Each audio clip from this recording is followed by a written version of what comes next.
Roadways निगम में roadways का संकट बरकरार है। चुनाव ड्यूटी में गई बसें फरवरी के अंत तक लौटेंगी। ऐसे में अगर आप रोडवेज बसों में यात्रा करने की सोच रहे हैं तो बस अड्डे पर पूछताछ करने के बाद ही सफर का निर्णय बनाएं। कोरोना का प्रकोप जैसे जैसे कम हो रहा है, जिंदगी अपने ढर्रे पर लौट रही है। ऐसे में लोग काम काज के सिलसिले से बाहर निकल रहे हैं। वर्ष भर में यात्रियों की संख्या का आंकलन किया जाए तो अनुमान जनवरी और फरवरी में सबसे कम यात्री निकलते हैं। पर वर्तमान में मेरठ परिक्षेत्र के 5 बस अड्डों पर 1.25 लाख यात्री प्रतिदिन आ रहे हैं। बसों के कुल बेड़े में 260 बसें अर्धसैनिक बलों और अन्य कर्मचारियों को लेकर मतदान स्थलों पर गई हुई हैं। वैशाली और साहिबाबाद गेट डिपो में बसों की मारामारी है। कानपुर के लिए एक बस साहिबाबाद गेट से जाती थी, वह भी बंद कर दी गई। यही हाल सोनीपत, अजमेर आदि के लिए हो रहा है। क्षेत्रीय प्रबंधक के शर्मा ने बताया कि प्रतिदिन औसतन 1,17,000 से 1 लाख यात्रियों को रोडवेज की बसों में सफर कर रहे हैं। लंबे रूटों की जगह मुजफ्फरनगर, बुलंदशहर, बागपत, बिजनौर जैसे लोकल रूटों पर बसों को भेजा जा रहा है। चूंकि इन क्षेत्रों में जाने वाले यात्रियों के पास कोई विकल्प नहीं है, उन्होंने कहा कि बसें संभवतः 5वें चरण के मतदान के बाद ही वापस होने के आरंभ होंगी। नहीं जाना है हमें, लेकिन यहाँ पे बसें भी कम है और भीड़ भी बहुत है। बच्चे के साथ परेशान हो रहे, काफ़ी देर से खड़े हुए हैं हम, 1 घंटे से। अधिकारियों से बोला, किसी से बोला? नहीं, कुछ नहीं किया अभी तक हमने। कोई अधिकारी नहीं आपको कुछ नहीं व्यवस्था करा रहा? नहीं। शामली की बसें नहीं हैं? नहीं, शामली की बसें ही नहीं है। मेरा नाम मोहम्मद जीशान है। बिजनौर जाने का मेरे को। बसें मिल रही हैं यहाँ पे? नहीं है? बसें हैं तो, लेकिन पब्लिक ज़्यादा है, बसें कम है यहाँ पे। परेशानी उठानी पड़ रही है और आधा घंटा हो गया इधर से उधर साइड गए थे तो बसें फुल है बहुत ज़्यादा। पब्लिक को परेशानी बहुत ज़्यादा है। ये सामने बिजनौर की बस है, इसमें पब्लिक इतनी है तो और कहाँ जाएंगे। दूसरा दिल्ली कॉरिडोर वाली आती है, वो है नहीं इस टाइम पे।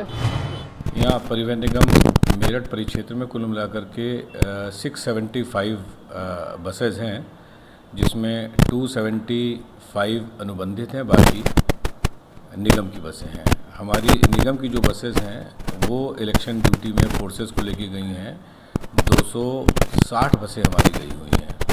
तो शेष जो हमारी बसें बची हुई हैं उनसे हम यात्रियों को जितनी मैक्सिमम सुविधा देने का प्रयास कर सकते हैं वो प्रयास कर रहे हैं और उसमें हम काफ़ी हद तक सफल भी हो रहे हैं। उसके लिए हमने स्ट्रेटजी ये बनाई थी कि जो बसें गई हैं चुनाव ड्यूटी में फोर्सेस को लेकर के, वो सिंगल ड्राइवर से गई हैं, जबकि वो बसेस बेसिकली डबल ड्राइवर से चलती थी।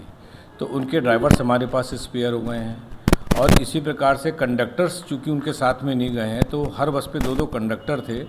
तो 260 × 2 इतने कंडक्टर्स हमारे पास स्पेयर हो गए हैं।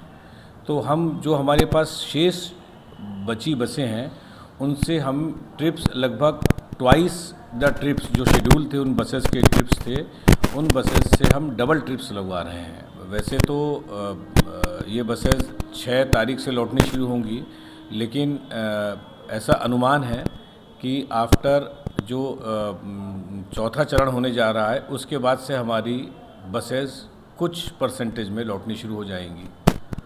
तो वैसे हम इन बसों से बहुत अच्छा काम चला रहे हैं जो हमारे पास बची हुई हैं। उदाहरण स्वरूप जैसे हमारी लॉन्ग रूट की बसेस अगर हमारी 10 जाती थी, उदाहरण स्वरूप कानपुर मान लीजिए, हमने देखा कि इसमें अलीगढ़ के आगे के कितने पैसेंजर्स होते थे। तो क्या वो पैसेंजर्स हमारी 2 या 3 बसों में समा सकते हैं अलीगढ़ से आगे जाने वाले पैसेंजर्स? तो हमने 3 बसेस कानपुर तक की रखी हैं और बाकी हमने 7 बसेस जो हैं वो बसेस हम केवल अलीगढ़ से वापस लौटा लाते हैं, जिससे हमारे पास यहाँ पे बस स्टेशंस पर बसेस की अवेलेबिलिटी लगभग 2 से 3% का हमारा जो एस्टिमेटेड या टारगेटेड जो हमारा कलेक्शन पर डे था उतना ही नुकसान हो पा रहा है। हम लोग 80 लाख पर डे अर्न कर रहे थे, 80 लाख से कम ही कर रहे थे क्योंकि वो दिसंबर का और जनवरी जो भयंकर ठंड वाला पीरियड था, तो हम लोग 70-72 लाख रुपए पर डे अर्निंग कर रहे थे सारी बसेस होने के बावजूद। ऐसा नुकसान हालांकि हो रहा है, लेकिन उसको भी हम सोच रहे हैं बचे हुए दिनों में कवर कर दें।